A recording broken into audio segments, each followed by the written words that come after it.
देश के 15वें राष्ट्रपति के चुनाव के लिए आज मतदान होगा। राष्ट्रपति चुनाव के लिए संसद भवन परिसर और राज्य विधानसभाओं में मतदान सुबह 10 बजे से शाम 6 बजे तक होगा। संसद भवन परिसर में मानसून सत्र के शुरू होने से पहले ही प्रधानमंत्री नरेंद्र मोदी और सरकार के तमाम वरिष्ठ मंत्री और सांसद ही नहीं बल्कि विपक्ष के नेता और सांसद भी अपने वोट डालेंगे।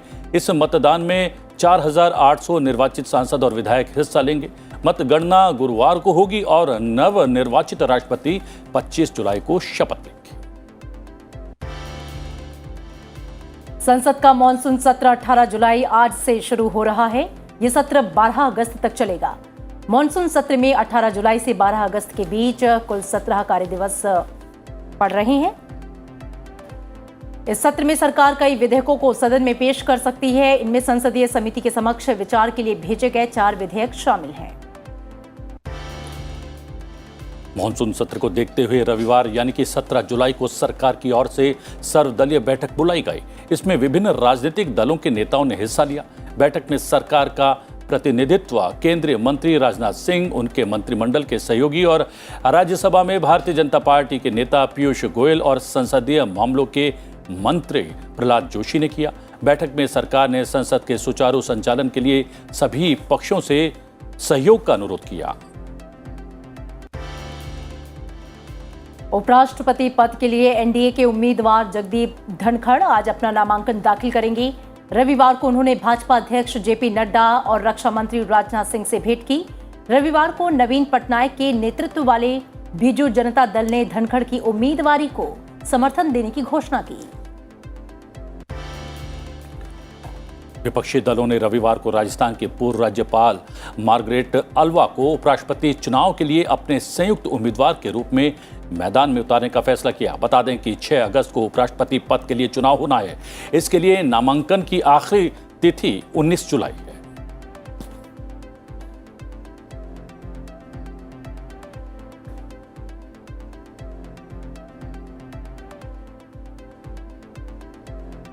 उपराष्ट्रपति एम वेंकैया नायडू ने रविवार को सभी राज्यपालों और उप राज्यपालों के लिए दोपहर का भोज आयोजित किया। इस दौरान उन्होंने पश्चिम बंगाल के राज्यपाल जगदीप धनखड़ से मुलाकात की, जिन्हें उनका उत्तराधिकारी बनाना तय माना जा रहा है।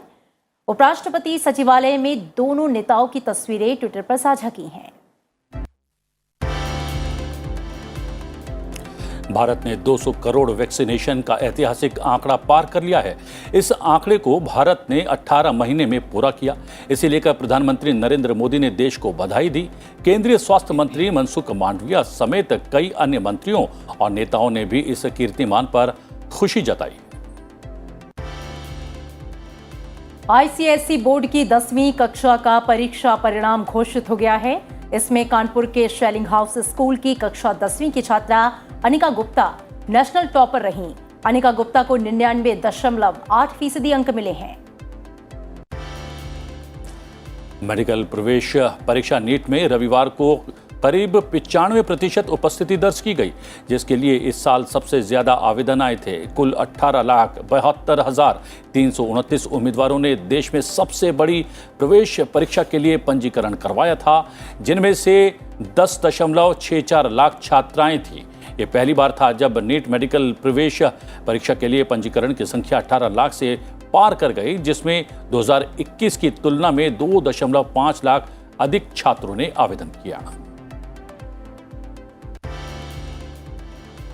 भारत की बैडमिंटन स्टार पीवी सिंधु ने एक बार फिर से इतिहास रच दिया है। सिंधु ने सिंगापुर ओपन का खिताब अपने नाम कर लिया। उन्होंने चीन की खिलाड़ी वांग शी ही को मात देकर यह खिताब अपने नाम किया। इस जीत पर प्रधानमंत्री नरेंद्र मोदी और खेल मंत्री ने ट्विटर के जरिए बधाई दी है। भारत और इंग्लैंड के बीच 3 मैचों की वनडे सीरीज का आखिरी मुकाबला रविवार को हुआ, जिसे भारत ने 5 विकेट से जीतकर वनडे सीरीज 2-1 से अपने नाम कर ली। इस जीत में भारतीय विकेटकीपर बल्लेबाज ऋषभ पंत का अहम योगदान रहा। 260 रन के लक्ष्य का पीछा करते हुए भारत ने एक वक्त 72 रन पर 4 विकेट गंवा दिए थे। इसके बाद ऋषभ पंत ने हार्दिक पांड्या के साथ मिलकर टीम इंडिया को जीत दिलवाई। पांड्या 77 रन बनाकर आउट हो गए। वहीं पंत ने नाबाद 125 रनों की पारी खेली।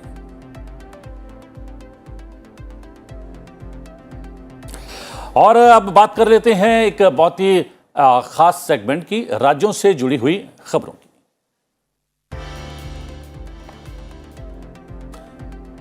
मथुरा के सिविल जज सीनियर डिवीजन की अदालत में आज श्री कृष्ण जन्मस्थान और शाही ईदगाह मस्जिद मामले में एडवोकेट महेंद्र प्रताप सिंह, एडवोकेट राजेंद्र माहेश्वरी और नारायणी सेना के राष्ट्रीय अध्यक्ष मनीष यादव के केसों पर सुनवाई होगी।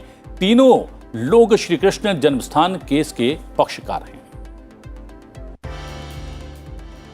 भारतीय जनता पार्टी रविवार को मध्य प्रदेश के कुल 11 मेयर सीटों में से 7 को बरकरार रखने में सफल रही, जबकि कांग्रेस ने 3 सीटों पर कब्जा कर लिया।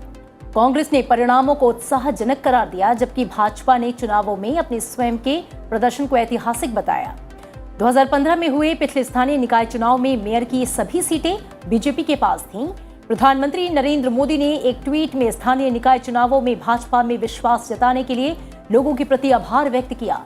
उन्होंने एक ट्वीट में कहा कि ये जीत राज्य में शिवराज सिंह चौहान सरकार में लोगों के अटूट विश्वास का प्रतीक है।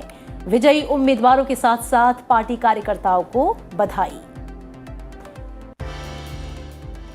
मणिपुर के राज्यपाल लॉ गणेशन को राष्ट्रपति द्वारा पश्चिम बंगाल का अतिरिक्त प्रभार दिया गया है। इस बीच उन्होंने मणिपुर के राज्यपाल लॉ गणेशन को नियमित व्यवस्था होने तक अपने स्वयं के कर्तव्यों के अलावा पश्चिम बंगाल के राज्यपाल के कार्यों का निर्वहन करने के लिए नियुक्त किया है। दिल्ली के उपराज्यपाल वीके सक्सेना ने आम आदमी पार्टी के विधायक और दिल्ली वक्फ बोर्ड के अध्यक्ष अमानतुल्लाह खान के विरुद्ध 2016 में दर्ज अवैध नियुक्तियों के मामले में केंद्रीय अन्वेषण ब्यूरो को उनके खिलाफ मुकदमा चलाने की अनुमति दे दी है।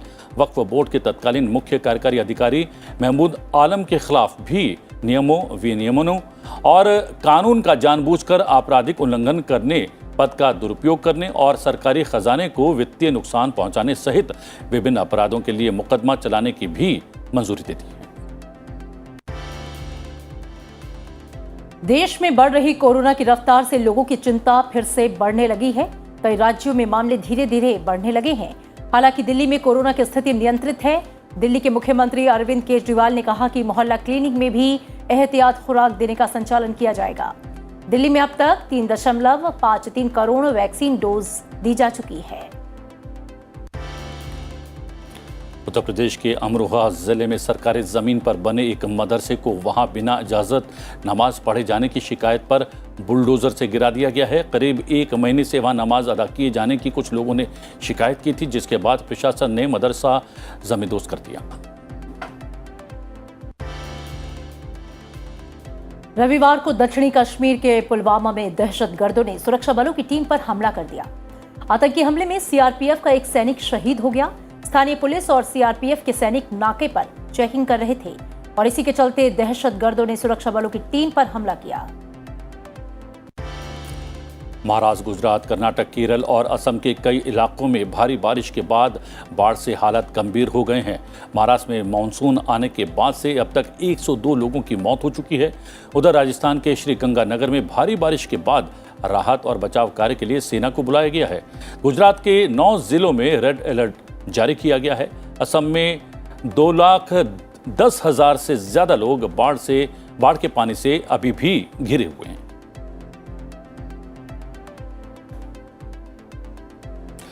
और अब नजर डाल लेते हैं अंतर्राष्ट्रीय खबरों पर। केंद्र सरकार ने श्रीलंका संकट पर 19 जुलाई को सर्वदलीय बैठक बुलाई, जिसमें केंद्रीय मंत्री निर्मला सीतारमण और एस जयशंकर वहां की स्थिति के बारे में जानकारी देंगे। संसदीय कार्य मंत्री प्रहलाद जोशी ने जानकारी दी है।